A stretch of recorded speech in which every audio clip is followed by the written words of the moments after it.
जय श्री श्याम भक्तों। आज मैं आपके साथ वो बातें शेयर करने वाली हूँ जो शायद हम भूल चुके हैं। जैसे कि हमारे घर में आजकल बरकत नहीं होना। पहले घर में एक कमाता था, 10 खा लेते थे और फिर भी घर में बरकत रहती थी। मेहमानों का भी फुल आव भगत होया करता था। आजकल 4 बंदे घर में हैं, चारों कमा रहे हैं, फिर भी घर में बरकत नहीं हो पाती है। लड़ाई झगड़ा और होता है ऊपर से। तो कारण क्या है? ये बाधा उत्पन्न क्यों हो रही है? ये घर में इतना अच्छा कमाने के बावजूद भी घर में रोटी चैन से क्यों नहीं पच रही है पेट में? आज हम इस कारण को जानेंगे। देखिए, जब हम पंडितों के पास जाते हैं, ज्योतिषों के पास जाते हैं, तो वो हमें उपाय बता देते हैं। हम लोग उपाय के चक्कर में पड़ जाते हैं। दरअसल हम अपनी जो घर में बड़े बुजुर्ग हमारे दादी नानियाँ मम्मी अपनाया करती थी, उन बातों को हम भूल चुके हैं। तो आज मैं आपके साथ वही बातें शेयर करूंगी जो हमने इन गलतियों की वजह से घर के अंदर बाधा उत्पन्न कर ली है। सबसे पहले, आजकल हम कहीं मंदिर में जाते हैं या घर में पूजा पाठ करते हैं तो भगवान जी को फूल चढ़ाते हैं, और वो फूल ला करके हम जब भगवान के मंदिर में चढ़ा देते हैं और उसके बाद दूसरे दिन जब हम उतारते हैं या फिर उन्हें वैसे ही पड़े रहने देते हैं या फिर उतार करके उन्हें हम ऐसे ही उठा करके रख देते हैं या फिर मंदिर से मिला हुआ फूल हम अपनी तिजोरी में रख लेते हैं, कोई भी कारण हो, अगर फूल सूख गया है तो समझ लीजिएगा घर में जो पितर दोष है, प्रेत दोष है, ये सारे बनने लग जाते हैं। घर में बाधा उत्पन्न होने लग जाती है। घर में बने बनाए काम बिगड़ने लग जाते हैं। घर में संस्कार नाम की जो चीज़ें हैं वो खत्म होने लग जाती है। कारण क्या हुआ कि हमने फूलों को, सूखे हुए फूलों को रखना शुरू कर दिया। या कई बार हम घर में भगवान जी को फूल चढ़ाते हैं, वो झाड़ुओं में झाड़ के निकल जाते हैं कई बार, या फिर पैरों में आते रहते हैं, तो वो भी जो एक बाधा का कारण बन जाता है।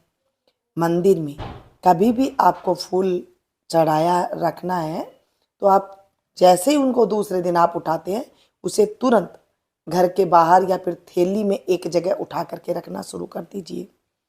या तो बहता हुआ जल हो आसपास कहीं तो उसमें बवा दीजिए, या फिर कोई सरोवर है, कोई तालाब है, उसमें जा करके डाल आइए।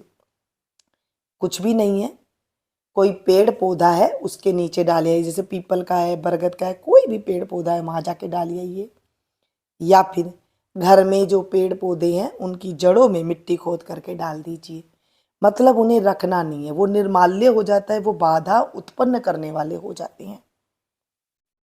एक संत कह रहे थे कि भगवान कहते हैं कि जब फूल की माला जो होती है भगवान जी के ऊपर से चढ़ के उतरती है, उसे अगर हम नासिका से सूंघते हैं, अगर हम नाकों से उसे सूंघते हैं, तो वो हमारे शरीर में एनर्जी का काम करती है। उसे सिर से लगाइए, उसे गले से लगाइए और उसके बाद उसे बवाने के लिए रख दीजिए। या फिर कहीं आप तीर्थ में जा रहे हैं ना, वहां पर भी उसे ले जा करके आप वहां पर विसर्जन कर सकते हैं। ऐसे पहले हमारे घरों में किया करते थे। पहले घरों में ना इतनी पूजा पाठ नहीं हुआ करती थी। बड़े बुजुर्ग हुआ करते थे ना, वो ही सिर्फ पूजा पाठ करते थे, बच्चों को तो सिर्फ पास में बैठा लिया करते थे। आजकल बड़े बुजुर्ग बैठे रहते हैं और हम आगे से आगे करते हैं, तो वहाँ पर भी जो है कई गलतियाँ, जैसे इस तरह की गलतियाँ हो जाना आम बात हो गई है। और हमें पता नहीं चलता है कि हम घर में खूब साफ सुथरा रखते हैं, खूब अच्छे से हमारे घर में कमाई हो रही है, लेकिन फिर भी ये बाधा क्यों उत्पन्न हो रही है? जैसे अगर आगे ज़्यादा ये बढ़ जाए, तो जैसे बच्चों का ना होना या बच्चों की शादी ना होना, घर में खाने के अंदर किचकिच होना, इस तरह की प्रॉब्लम होने लग जाती है। देखने में ये आम बात है, हम सुनते हैं, जानते हैं, लेकिन फिर भी ये गलतियां करते हैं। आपको पता है, एक बार मैंने वीडियो में बताया था कि अगर घर में किसी सामान में कीड़े पड़े हुए हो और आपका पेट नाड़ी कहीं से खराब हो, तो आप चेक कर लीजिएगा, कहीं ना कहीं वो सामान सड़ रहा है। तो ये बातें आप लोगों ने बहुत ज़्यादा कमेंट करके मुझे बताई थी कि ये बात सही है। तो अगर आज आपके साथ ऐसी कोई बातें हो रही है, तो घरेलू बातें जैसे हम करते हैं ना, मैं आपके साथ ऐसी बातें करती हूँ। मुझे कोई बनावटी बातें नहीं आती है, ना ही मैं कोई किसी किताब से देख करके आपको बताती हूँ, जो हमारे बड़े बुजुर्ग किया करते थे उन बातों को हमने छोड़ दिया है, तभी ये बातें होने लगी है। हम फिर से वही बातों को अपनाएंगे ना, तो आप देखेंगे अगर आपके घर में कोई भी 99% भी दोष है ना, वो 99 दिन नहीं बीतेंगे उससे पहले वो सारी चीज़ें बरकत होने लग जाएगी। जैसे पहले हमारे दादी नानियों के ज़माने में हमारे पापा एक कमाते थे, घर में पूरा परिवार खाया करता था और सारे निरोगी रहते थे, कोई बीमार भी नहीं रहता था। आज घर में सारे कमाते हैं तो 3 तो आदमी डॉक्टरों के पास अपनी बीमारी लेकर के जाते हैं, जैसे बीपी हो जाना, कोलेस्ट्रॉल हो जाना या फिर कोई ऐसी बीमारी हो जाना जिसकी कोई दवाई ही नहीं लग रही है। तो इन कारणों को आप देखेंगे आपको बहुत ज़्यादा रिलीफ मिलेगा।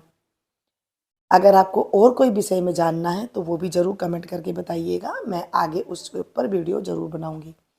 देखिए, जो हमारी पुरानी रीति रिवाज है ना, अगर हम उस तरीके से चलने लग जाते हैं तो ना ही हमें ज़्यादा डॉक्टर के पास जाने की ज़रूरत पड़ेगी, ना ही हमें पंडितों के पास जाने की ज़रूरत पड़ेगी।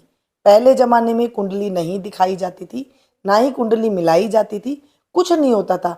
आजकल बच्चा जन्मता है उसके बाद हम कुंडली दिखाना शुरू कर देते हैं, उसकी वजह से भी जो है दोष उत्पन्न हो जाता है। ज़्यादा कुंडली दिखाने से भी दोष उत्पन्न होता है। इसीलिए ये काम छोड़ करके जो सीधे सादे काम हुआ करते थे वो ज़रूर करिएगा, और आप मुझे कमेंट करने पर मजबूर हो जाएंगे कि हाँ, हमने ये काम किया तो हमारे घर में इतनी ज़्यादा जो है बरकत होने लग गई। मिलते हैं फिर से एक नई वीडियो में नई जानकारी के साथ, तब तक आप लोग